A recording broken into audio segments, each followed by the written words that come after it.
La banca de reserva fraccional. Durante siglos, los orfebres tenían que tener un lugar seguro donde guardar el metal precioso que utilizaban para fabricar joyas y otros artículos.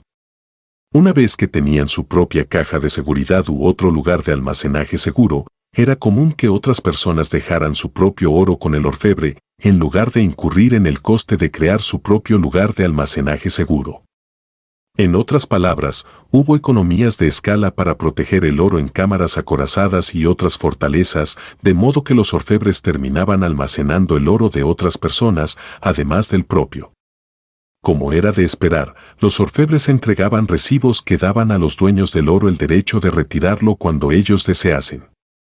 Ya que estos recibos podían canjearse por oro, eran a todos los efectos oro y circulaban como si fueran dinero, utilizándose para comprar bienes y servicios a medida que pasaban de una persona a otra.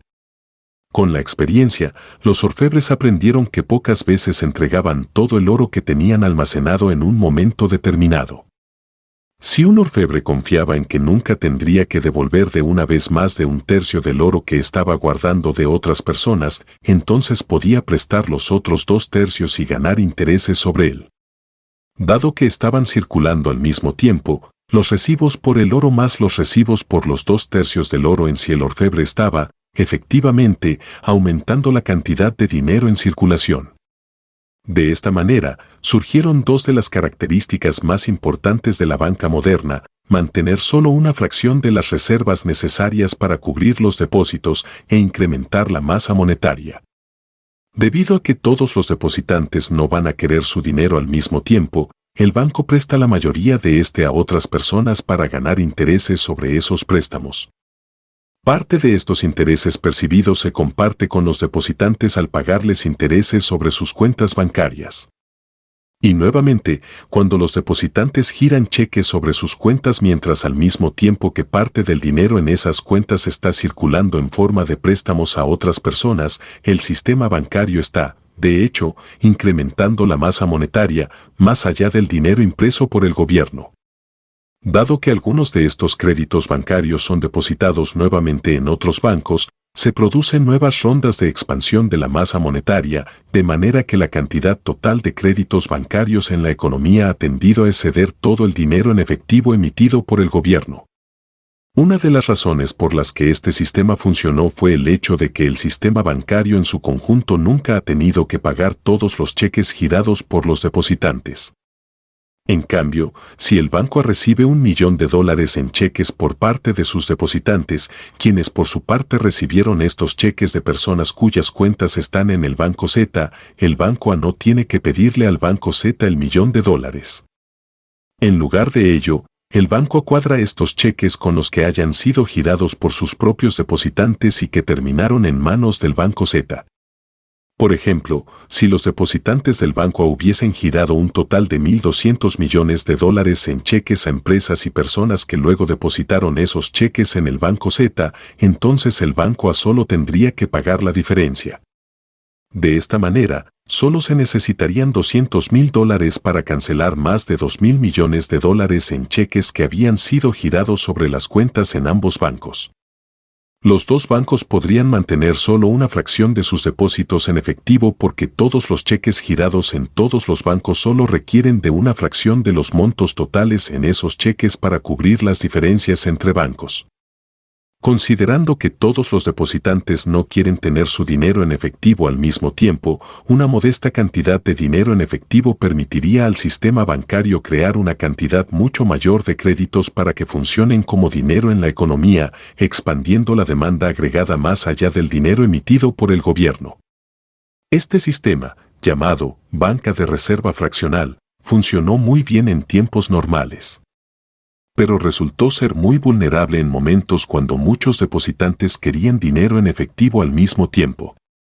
Si bien la mayoría de los depositantes no van a pedir su dinero al mismo tiempo en condiciones normales, existen situaciones especiales en las que habrá tantos depositantes que pidan su dinero que el banco no podrá cubrir las retiradas de efectivo con el dinero que tiene como reserva.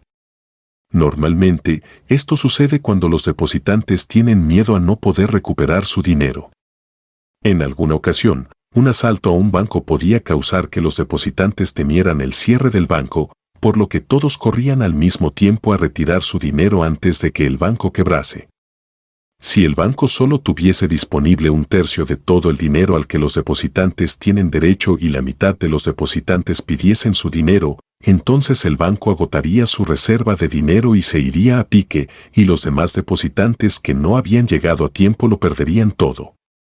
El dinero robado por los ladrones que asaltaron el banco era en muchos casos mucho menos dañino que el pánico bancario que le seguía. Un banco puede ser perfectamente sólido en el sentido de tener los suficientes activos para cubrir sus pasivos, pero estos activos no pueden venderse de forma inmediata para obtener dinero y devolver este a los depositantes. Un edificio que es propiedad del banco muy probablemente no encuentre un comprador de forma instantánea cuando los depositantes estén haciendo cola en las ventanillas reclamando su dinero.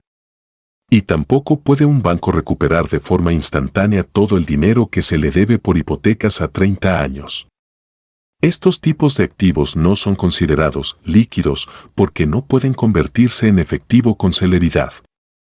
Para evaluar la liquidez de un activo no solo se necesita tiempo. Nadie va a tener problemas en vender un diamante por 20 centavos, tampoco le tomaría mucho tiempo hacerlo. Lo que hace líquido o no a un activo es su capacidad de convertirse en dinero sin perder su valor. Los cheques de viaje de American Express son líquidos porque pueden convertirse en dinero a su valor nominal en cualquier oficina de American Express. Un bono del tesoro que vence dentro de un mes es casi tan líquido como los cheques de viaje, pero no del todo, ya que incluso si se pudiera vender ese bono tan rápido como se cobra un cheque de viaje, nadie pagará hoy la totalidad del valor nominal de ese bono que vence dentro de un mes. Debido a que los activos de un banco no pueden ser liquidados en su totalidad de forma inmediata, cualquier situación que pueda provocar un pánico bancario puede hacerlo quebrar. Esto no tan solo provocaría que muchos depositantes perdiesen sus ahorros, sino que también la demanda total de bienes y servicios a nivel nacional podría caer si esto le sucediera a varios bancos al mismo tiempo. Después de todo, parte de la demanda monetaria consiste en los créditos creados por el sistema bancario cuando presta dinero. Cuando el crédito desaparece, no existe suficiente demanda para comprar todo lo que se está produciendo, al menos no a los precios que habían sido fijados cuando la oferta monetaria y el crédito eran mayores. Esto sucedió durante la Gran Depresión de la década de 1930, cuando miles de bancos en Estados Unidos quebraron y la demanda monetaria total en el país, incluyendo créditos, se contrajo en un tercio.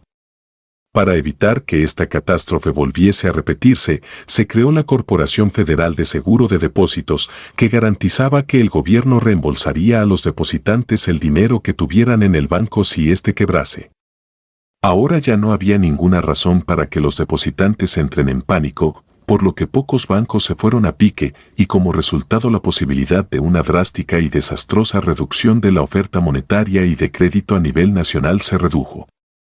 Mientras que la Corporación Federal de Seguro de Depósitos es una especie de cortafuegos para evitar que las crisis bancarias se extiendan por todo el sistema, una forma más precisa de tratar de controlar la oferta de dinero y crédito es a través del sistema de Reserva Federal.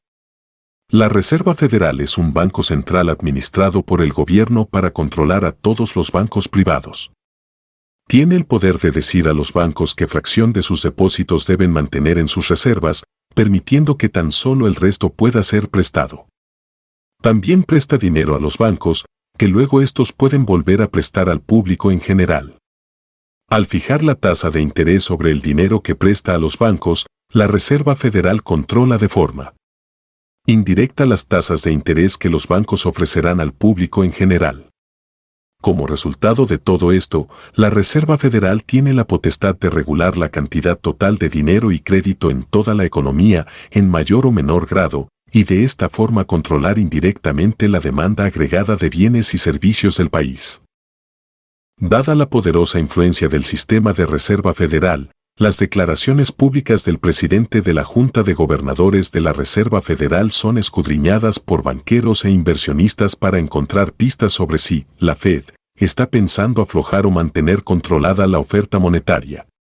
Un comentario imprudente por parte del presidente de la Junta de Gobernadores de la Reserva Federal o una declaración mal interpretada por parte de los financieros puede desatar el pánico en Wall Street causando que los precios de las acciones se desplomen. Y si el presidente de la Junta de Gobernadores de la Reserva Federal suena muy optimista, los precios de las acciones se pueden disparar hasta niveles insostenibles que pueden mandar a la ruina a muchas personas cuando los precios regresen a sus niveles anteriores. Dadas estas drásticas repercusiones que pueden afectar a los mercados financieros a nivel global, los presidentes de la Junta de Gobernadores de la Reserva Federal han aprendido a hablar de forma cautelosa y en términos deliberadamente ambiguos a lo largo de los años, muchas veces dejando al público confundido sobre lo que realmente quisieron decir. Lo que la revista Business Week dijo sobre el presidente de la Reserva Federal Alan Greenspan pudo haberse dicho sobre cualquiera de sus predecesores en ese puesto. Wall Street y Washington gastan megavatios de energía tratando de descifrar las délficas declaraciones de Alan Greenspan. En 2004, la siguiente noticia apareció en la sección de negocios del San Francisco Chronicle. Alan Greenspan estornudó el miércoles y Wall Street cogió un resfriado. El presidente de la Reserva Federal y sus colegas en el comité diseñador de políticas de este banco central dejaron las tasas de interés a corto plazo sin cambios, pero emitieron una declaración que no insistió en el mantra de que ese mantenimiento a la baja de las tasas de interés volvería a ser un periodo considerable, tal como habían dicho en reuniones anteriores. Los corredores de bolsa tomaron la omisión como una señal para deshacerse de sus acciones y bonos. Tanto el índice bursátil Dow Jones como el Nasdaq y el Standard & Poor's cayeron estrepitosamente, al igual que el precio de los bonos del Tesoro. Todo esto debido a algo que no fue dicho. El escrutinio de las ambiguas declaraciones hechas por la Junta de Gobernadores de la Reserva Federal no era una característica exclusiva a la presidencia de Alan Greenspan. En 2007, cuando la Reserva Federal tenía un nuevo presidente, The Wall Street Journal preguntó: ¿qué dijeron? ¿Qué quisieron decir? Los inversionistas analizan los comentarios del Comité Diseñador de Políticas de la Reserva Federal constante y minuciosamente para deducir profundas implicaciones económicas de una frase por allí o una palabra omitida por allá. Las declaraciones de aquel miércoles por la tarde hechas por la Fed fueron particularmente difíciles de descifrar. Para evaluar el papel de la Reserva Federal, al igual que el de cualquier otro organismo gubernamental, es necesario hacer una clara distinción entre sus objetivos establecidos inicialmente y sus resultados o efectos. El sistema de Reserva Federal fue creado en 1914 como resultado del temor a las consecuencias económicas de la deflación y las crisis bancarias. Pese a esto, la peor deflación y los peores cracks bancarios en el país ocurrieron después de que se creara la Reserva Federal. La crisis financiera de 1907, que contribuyó a impulsar la creación del sistema de Reserva Federal, quedó pequeña en comparación a las crisis asociadas a la quiebra financiera de 1929 y la Gran Depresión de la década de 1930,